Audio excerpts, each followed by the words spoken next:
Good morning, good afternoon, and good evening, ladies and gentlemen. It is I, your friendly neighborhood moviegoer, John L., speaking live and direct. Wanted to talk to you guys about this little film I watched on Thursday night into Friday morning called Avatar: The Way of Water, the sequel of the number one grossing movie of all time. Let me start off by saying that movies are experiential events. I heard a man say that once. And I believe in one of my many different recordings, I mentioned that going to the movies is an experience like no other. Hence, experiential event. This movie is to be experienced. I don't say that with a hint of hyperbole or overreaction. Is Avatar: The Way of Water the greatest film of all time? No. But is it something that will truly captivate, engage, immerse, and leave you wowed? I think so. I was wowed. I feel a lot of the time when we talk about movies, we go into these movies with certain levels of expectation. These expectations, they're not met sometimes. We trash movies. We say they suck. They're no good. I didn't understand what was going on. They were better off not wasting any money. Why'd the studio give this director a chance? Nah. None of that here. Like I said, not the greatest movie ever made, but truly an experience. It was a rainy night in New York City. This is considered a big tentpole movie. So when one of these big tentpole movies come about, I usually watch them with my friends. So I was supposed to go with two of my friends. One of my friends did not show up for a good reason. And then I ended up meeting my other friend at the theater, which I do not frequent, AMC Kips Bay in Manhattan on 2nd Avenue between 33rd and 32nd Street. It's the hardest movie theater for me to get to in the borough of Manhattan because of where I'm situated in the northwestern part of the Bronx.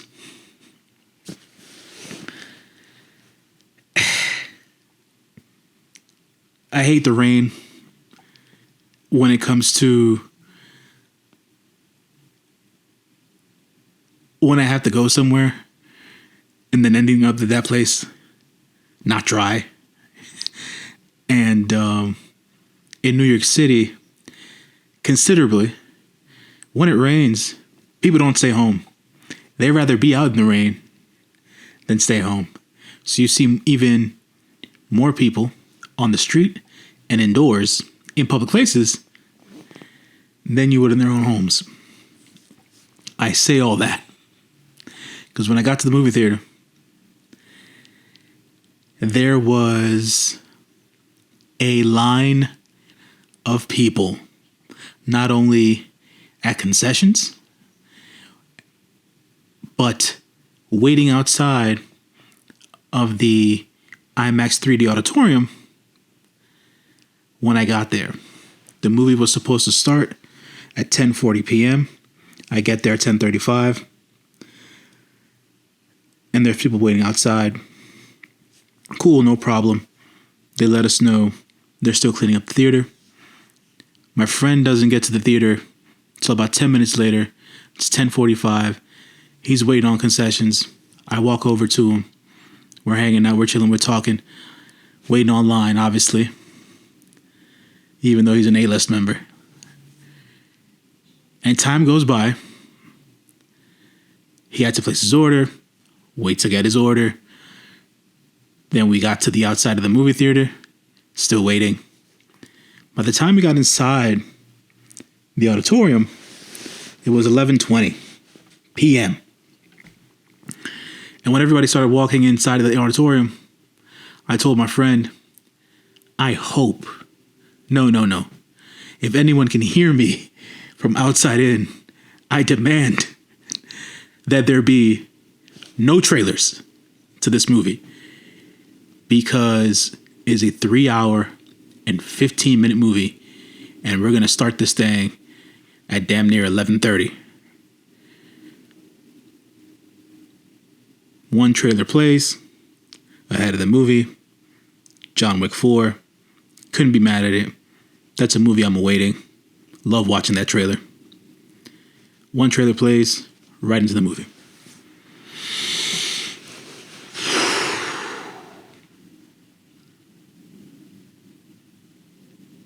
We know that we're in for a highly imaginative, visually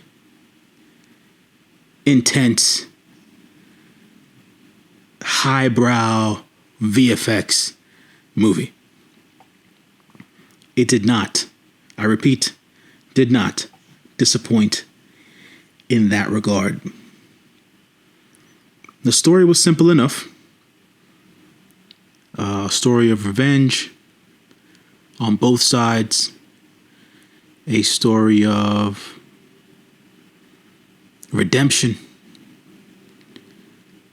A story of family growth. But instead of me giving you guys the blurb, let me give you what the studio gives us.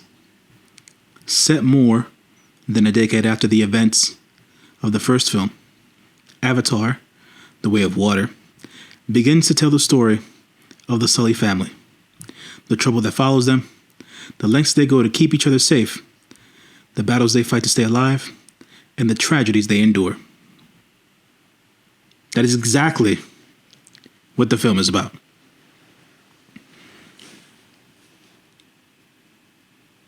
It was interesting to see how James Cameron introduces general evolution and biology into a movie. John L., what the hell are you talking about? Okay, so the Na'vi are an alien race on this offshoot moon. And the Na'vi people that we met in the first movie are people of the forest, of the jungle. And in The Way of Water, obviously, if you've watched the trailers, you see there's a different hint of blue in these other Na'vi who are people of the reef. John L., you mentioned evolution and biology. This is where it goes. People of the reef. They are of a different hint of blue. They are more of a crystalline blue colored people, which matches the color of the water in which they are geographically disposed to. 1. 2. The Na'vi people of the reef, they have thicker tails than the Na'vi people of the forest. If you've known anything about animal or human evolution over the millennia, you know that beings adapt to their environments. The thicker tail, which helps them swim, is part of that adaptation.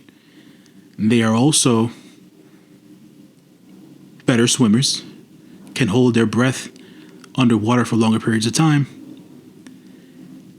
and are just more adept to having connections to the other creatures and animals in the water, as per how we saw the people of the Na'vi in the jungle in the forest in part 1. I'm giving you background. I'm not even spoiling anything. I found that interesting because it's a detail in the movie that is not missed. People will say in their commentary, in their reviews, oh, here's James Cameron again, trying to beat us over the head with his saving the planet stuff. You're not wrong. But to be able to do it in the art and form of storytelling, and it be so visually engrossing, you can't help but to take notice of the message, that particular message. There's obviously the message of family and sticking together, the leaving no man behind type deal. To mention also the message of, please let's stop destroying our waters and our oceans. Can we stop poaching the animals who live in these oceans? Whales, the overfishing, etc. There are so many elements of what happens in the real world that happens in this fictional movie that you can't help but draw the parallels. But those weren't even the most prevalent messages in the movie. You notice them if you have a base of knowledge of what's going on around the world in our geological system and things of that nature. Like I said, the story itself is pretty simple. The Sully family, which grew I believe it was like 5-fold at one point. It's just understanding that time went by and that the Na'vi don't really age. That's a part of it too. There was also a significant part in the movie, which I think is going to play into the other movies. That has to do with aging. If you haven't watched it, you will understand what my point is when you see it, because I won't ruin that for you.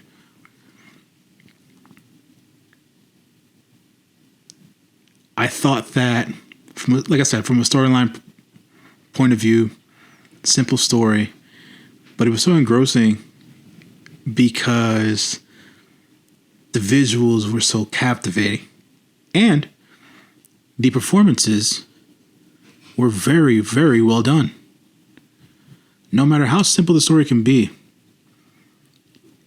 it's just one of those things where you couldn't help but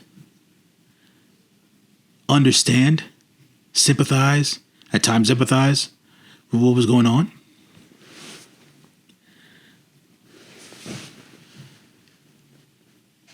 And with that, I felt like the story and the movie overall worked.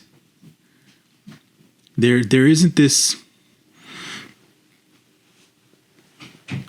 underlying, over-the-top philosophical conversation to be had about this movie. James Cameron spent 13 years making this movie so that he can be ahead of the curve from a technical standpoint, not from, let me get my actors Oscar wins and let me make this socially relevant movie.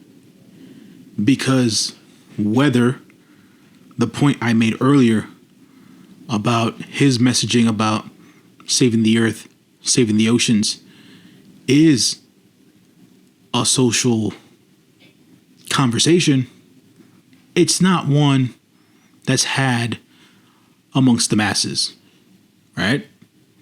I don't think anyone can disagree with that. Once it's one of those conversations that goes into the social zeitgeist and takes over, I think that as a whole, human beings and society at large will treat the earth better, and we won't be so scared about losing it and be more proactive than we are reactive. All that to say, this movie is a hell of a joyride. It is intense. It is emotional. It is action-packed. It is visually stunning. To speak from the technical standpoint, the refresh rates in this movie, you go from certain shots being at 120 FPS to 90 to 60 to traditional 24. It just plays with your eyes so much. I watched this movie in IMAX 3D, and to say that it was well done is an understatement. Legit. Like, if you want to go to a movie and just enjoy the visuals, this is the movie for you. If you want to go to the movie and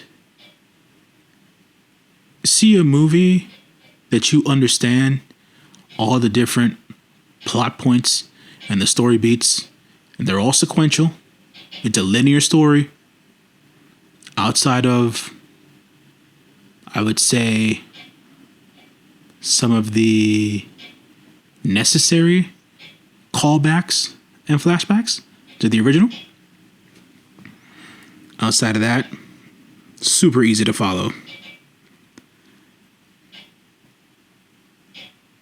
And with all that, me saying that, me telling you what my point of view is, why don't we get to what it is that is being put out there in the public sphere? As I always do, we talk about Rotten Tomatoes. As per right now, with 315 critic scores in the can, it is a certified fresh at 77%, as per the critics. With over 5,000 plus verified ratings, the audience score is at a 93%. Overwhelmingly telling us that the people like this movie. How much do they like this movie? Movie released on December 16th. It is now Sunday, December 18th. So the accumulation of the 16th, the 17th, the 18th, and in some places the 15th or the 14th, depending as to where in the world you are. The overall global box office for its opening weekend is $435 million. Some of you might say, that's nothing, man. You know, Endgame did crazy numbers. Well, this ain't Endgame. This ain't Marvel. This is Avatar. The original Avatar only made domestically $77 million domestic in its first weekend. Domestic for Avatar: The Way of Water, it was only $135 million. So at best, it almost doubled its opening weekend from the original. But wait, isn't Avatar the highest grossing movie of all time? Yeah, it had legs. Because it did the exact same thing this time that it did last time. They premiered this Avatar movie during the holiday season.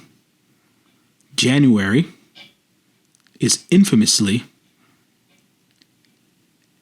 and excuse my French here, January is infamously a shit time for movie releases. You're mentioned in January. It was released December 16th. Legs means that week by week, the aggregate of the box office starts to add up. Avatar has no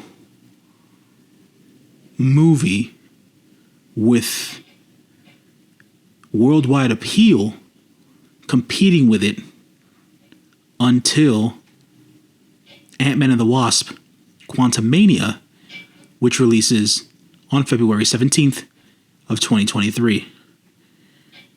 I say all this to say, is it going to make $2.9 billion? I don't know. But it's going to make some serious money. And James Cameron done did it again.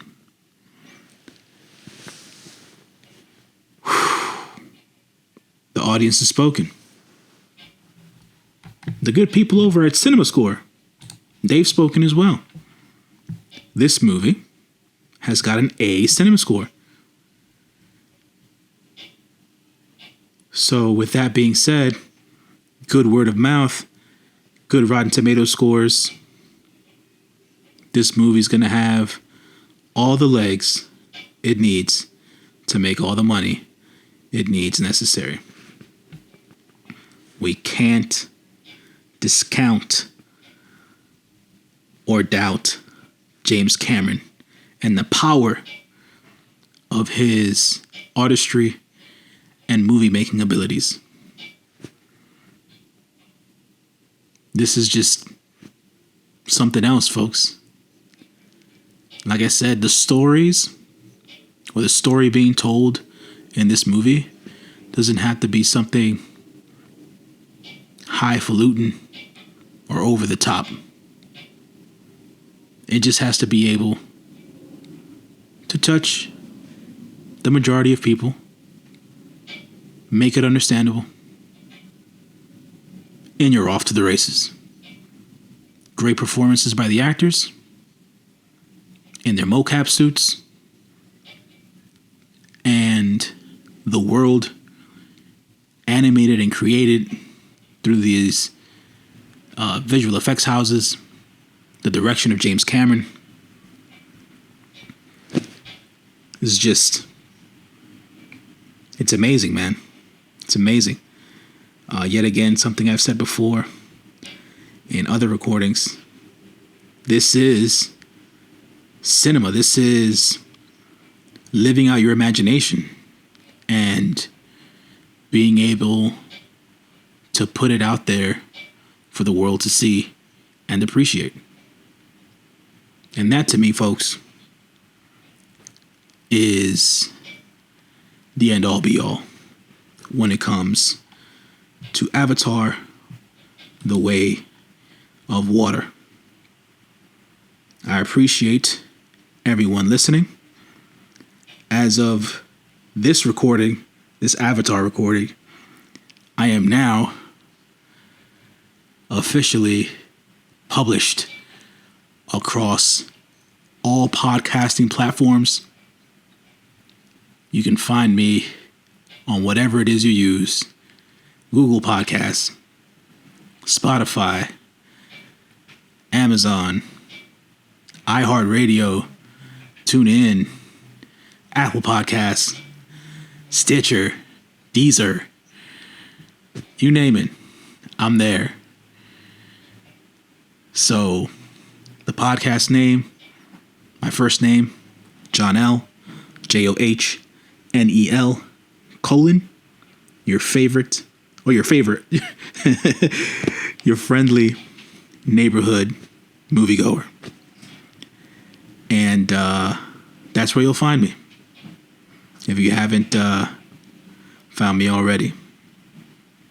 So like I was saying before, appreciate everybody for listening. I'll check you guys out sometime next week. I will be watching, let me pull up Le Calendar. I will be watching Babylon on the 22nd, that Thursday. I will be watching the Whitney Houston biopic, the I Want to Dance with Somebody, on that Friday. And hopefully that Sunday, I'll be watching a Sony Pictures classic film that caught my eye called Living, with Bill Nighy.